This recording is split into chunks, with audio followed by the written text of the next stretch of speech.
నాకు తెలిసిన ఒక అతను కొంచెం జీతం ఉన్నప్పుడు నమ్మకంగా ఉండేవాడు.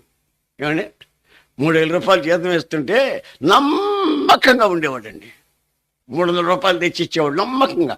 అప్పుడు నేనేవాడిని, బలా మంచి దోస్తుడు, కొంచెములో నమ్మకంగా ఉన్నావు అని ఈ వాక్యమే చెప్పి ప్రార్థన చేసేవాడిని. తర్వాత 7,000 అయింది, తర్వాత 10,000 అయింది, తర్వాత 13,000 అయింది. తర్వాత కొంచెం కంప్యూటర్ దగ్గర కొట్టేదానికి నేర్చుకున్నాడు. ఇప్పుడు 50,000-60,000 రూపాయలు సంపాదిస్తాడంట. ఇప్పుడు దేవునికి ఇవ్వాలంటే అమ్మో ఎంత 50,000 సంపాదిస్తే మనం 5,000 దేవునికి ఇవ్వాలంటే మనస్సు రావట్లేదు. ఎందుకంటే డబ్బులు ఎక్కువైపోయినాయి కదా.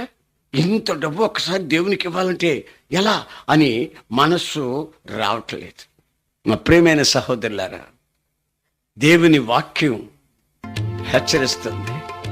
దేవుని ఇంట్లో నమ్మకమైనటువంటి పరిచర్య